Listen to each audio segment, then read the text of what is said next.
ایک بڑی کارروائی آپ کی طرف سے ایک گمنام خط ملنے پر عمل میں لائی گئی. آخر وہ گمنام خط ملنے پر وہ ریکور ہو گئی فیملی؟ وجہ کیا تھی؟ کیا حالات تھے؟ کب سے وہ دو یتیم بہن بھائیوں کو قید کر رکھا تھا؟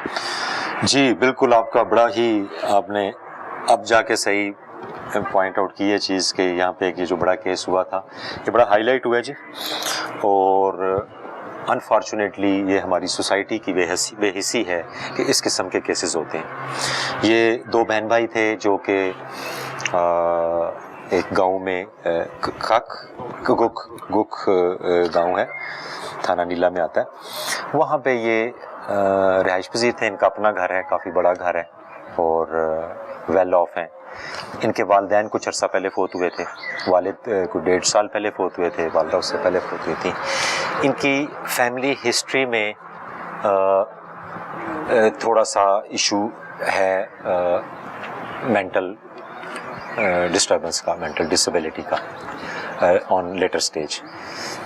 تو ان کے والد صاحب بھی میرا حال اسی طرح ہی وہ بھی بیمار تھے، اور پھر جب ان کے فوت ہوئے تو بچے جو ہیں وہ بھی اسی بیماری کا شکار ہوئے. اور وہ بچے وہاں پہ دونوں جو تھے بہن بھائی وہ رہ رہے تھے، اور ان کو ان کے رشتہ دار ریلیٹیوز. یہ تفتیش کے بعد یہ باتیں سامنے ہیں. گمنام خط میں کیا لکھا گیا تھا؟ گمنام خط میں ہمیں یہی کسی نے وہاں سے گاؤں سے ہی موسٹ پروبلی گاؤں سے ہی کوئی شخص تھا جس نے لکھا، بتایا کہ یوں دو بہن بھائی ہیں اور ان کو قید کر کے رکھا ہوا ہے، ان کو باندھا ہوا ہے، یہ کیا وہ کیا، اور ان کو کوئی خیال نہیں رکھا جا رہا. اور تو جب یہ آپ نے لائنیں پڑھی تو پھر آپ جی ہاں ظاہر ہے جی ہمارے لیے یہ پوائنٹ آف کنسرن تھا. ہم نے اس کو فوری طور پہ اس کو موو کروایا اور ہم نے ان کو ڈھونڈنے کی کوشش کی. اس گاؤں میں پہنچے، اس کے بعد پھر وارنٹ بھی لے لیے کورٹ سے بھی تاکہ چیزیں ساری آن ریکارڈ ہو جائیں. اور جس وقت ایس ایچ او وہاں پہ پہنچے اور برآمد کیا وہ، تو اس وقت تک وہ جو میڈیکل رپورٹ بھی آئی ہے کہ وہ بھوک پیاس سے اور پور ہائیجینک کنڈیشنز کی وجہ سے وہ جو خاتون تھی اس کی ڈیتھ ہو چکی تھی. تو اس کو وہاں سے برآمد کیا گیا. پھر اسی گھر کے ایک اور کمرے سے، بلکہ سٹور ٹائپ تھا، وہاں سے وہ بچہ جو تھا، لڑکا تو جو وہ وہاں پہ موجود تھا، اس کو وہاں سے برآمد کیا گیا. وہ بڑا گھبرایا ہوا تھا، بہت اس کی حالت خراب تھی. خیر اس کو بڑے اچھے طریقے سے اس کو وہاں سے لے جا کے اس کا علاج وغیرہ کرایا جا رہا ہے. اس کو پہلے ہم پنڈین میں بھی علاج کرایا، اس کی مسلسل میڈیکیشن چل رہی ہے. ابھی اس کی آج میں نے فریش رپورٹ لی ہے، اس کی MRI اور میڈیکل بورڈ پنڈی ہاسپٹل میں وہ چل رہا ہے، تو ہم اس کی لک آفٹر کر رہے ہیں. تو انفارچونیٹلی جب ہم نے اس کے ارد گرد کے حالات دیکھے تو وہ جو تمام رشتہ دار تھے جو ارد گرد جن کے گھر ہیں، قریبی رشتہ دار ہیں، وہ لوگوں کے مطابق کہ جی وہی ان کا خیال رکھ رہے تھے اور ٹیک کیئر کر رہے تھے. تو پھر مختلف انویسٹیگیشنز آگے بڑھیں جس میں اندازہ ہوا کہ وہ لوگ انہوں نے نیگلیجنس بھی دکھائی ہے، اور کچھ حد تک یوں لگتا ہے کہ وہ جان بوجھ کے جب ان کا وہ خیال نہیں رکھ رہے ہیں. ان کی حالت بہت بری تھی، ان کو کھانا پینا کوئی دے رہا ہے نہیں دے رہا، کوئی مرضی سے باہر سے پھینک کے جا رہا ہے، کوئی کس طرح کر رہا ہے. تو وہ بڑا قابل افسوس واقعہ تھا، بڑی قابل رحم واقعہ تھا ان پہ. اور اس کے بعد پھر ہم نے پولیس کارروائی کی جی. ہم نے جو ہے وہ کیس رجسٹر کیا انڈر 302 میں. اس کو ہم نے پرچہ درج کیا ہے. اس میں 10 ہے نا جی نامزد، 10 لوگ نامزد ہوئے جو بینیفیشری تھے. ان کی کافی زمین تھی، ان کے والدین کی، بہن بھائیوں کے جو مطلب پیرنٹس کی طرف سے زمین ملی تھی. کتنی زمین تھی سر ان کی ملکیت میں؟ وہ تقریباً جو ہے وہ اس کی جو ایگزیکٹ فردیں اور وہ ہیں وہ ابھی پروسیس چل رہا ہے، بٹ اٹ از پلس 700 کنال. ٹھیک ہے جی، جو کہ ان کے رشتہ داروں کے پاس تھی، وہ اس پہ کاشت کر رہے ہیں، اس کے بینیفیشری تھے. ٹھیک ہے، تو اس سے ہونا تو یہ چاہیے تھا کہ ان سے ان کا علاج کراتے، ان کا خیال رکھتے. تو وہ نہیں کیا گیا اور اس کے فوائد اٹھاتے رہے ہیں. تو اسی کو ہم نے چلان میں بھی ڈالا ہے.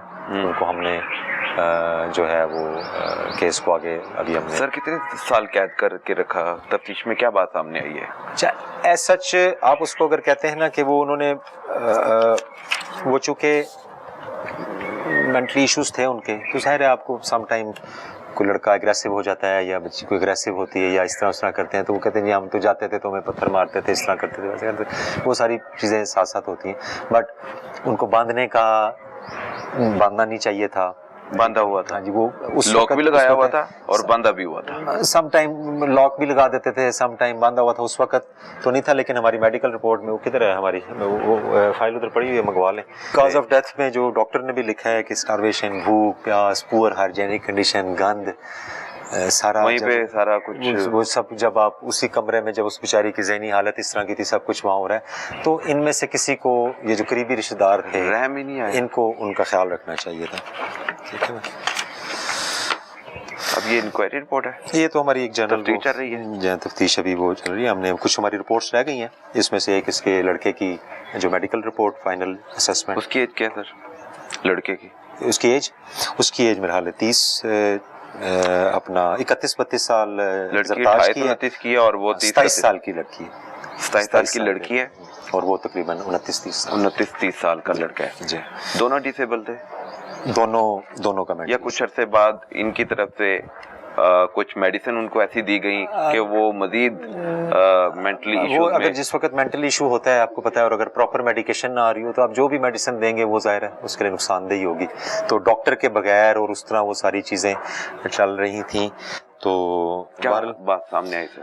جی، اس میں تو یہ تو ہماری ایک پروگریس رپورٹ ہے، ٹھیک ہے، جس میں ہم نے تقریباً 10 بندوں کو نامزد کیا تھا. ان کے والد کے فوت ہونے کے بعد جو تقریباً 1.5 سال پہلے فوت ہوئے، تو وہ ادھر ہی رہ رہے تھے. اور وہ اس طرح ایز سچ قید نہیں تھا کہ جس طرح پکڑ کے زنجیروں سے باندھا ہوا ہے اور نکلنے نہیں دے رہے ہیں. وہ لڑکا موومنٹ کرتا تھا، باہر بھی آتا تھا، جو آتا تھا. جب ان کی حالت زیادہ خراب ہو جاتی ہوگی تو وہ اس کو اس طرح باندھ چھان دیتے تھے کہ یہ کوئی کسی کو نقصان نہ پہنچائیں یا پتہ نہیں. بٹ اگین یہ ساری چیزوں کا تعلق ہیومینٹی سے ہے، انسانیت. ان کی جو بھی کنڈیشن تھی، آپ سب کا جو ہماری سوسائٹی وہ رشتہ دار تھے قریبی، ان سب کا کام ہے آپ ان کا خیال رکھیں، ان کا علاج کروائیں. ریسورسز موجود ہیں، ان کی اپنے ریسورسز موجود ہیں، آپ ان سے علاج کرواتے ہیں. وہ علاج انہوں نے اس طرح نہیں کروایا. آپ چکوال میں آئے اور ایک ایسا بڑا کام، جو بہن بھائی، یتیم بہن بھائی قید تھے، ان کو ان کے چنگل سے آزاد کروایا. لیکن بدقسمتی سے جب تک گمنام خط آپ تک پہنچا، لڑکی جان سے جا چکی تھی. لڑکے کو آپ نے زندہ، بلکہ زندہ لاش ہی میں کہوں گا. جی، وہ بہت تیزی سے بہتر ہو رہا ہے، وہ تیزی سے بہتر ہو رہا ہے. اس کی کافی حالت بہتر ہو رہی ہے. ابھی MRI وغیرہ بھی ہونا ہے انشاءاللہ کل، اور پھر میڈیکل بورڈ بھی ہے، تو ہم کوشش تو کر رہے ہیں اس کو پورا کریں. باقی یہ تو جی جو بھی پولیس افسر یہاں پہ ہوگا یا جہاں پہ بھی ہوگا، مجھے یقین ہے کہ کسی کے پاس بھی اس طرح کا کوئی انفارمیشن آئے گی تو اس پہ ایکشن لیں. میرے خیال سے آپ سے پہلے آتے رہے ہوں گے گمنام خط، کبھی کسی نے فالو نہیں کیا؟ اس معاملے میں یہ پہلا گمنام خط تھا؟ پہلے آیا. ہاں جی، اس سے پہلے اس طرح میرے ہوتے ہوئے تو کوئی نہیں آیا، نہ پہلے کوئی اس طرح کی چیز رپورٹ ہوئی ہے. جی بالکل ٹھیک ہے جی. یہ بالکل جہاں پہ بھی میرا یہ یقین ہے کہ کہیں جیسے بھی جو بھی پولیس افسر ہوگا، جب اس کو اس قسم کی چیز پتہ لگے گی وہ ضرور ایکشن لے گا. یہ انسانیت کس سے ریلیٹڈ ہے نا جی، ہیومینٹی سے ہے. لیکن کاروائی اتنی دیر سے ہوئی، وہ ایک لڑکی کی جان بچائی جا سکتی تھی، وہ نہیں بچ وہ تو پائی. جی سوسائٹی اور جس طرح جیسے انفارمیشن آتی ہے اس حساب سے وہ کیا، لیکن جیسے ہی پتہ لگا اس کے بعد ہم نے کوشش کی ہے کہ اس کو میکسیمم ہم جو ہے نا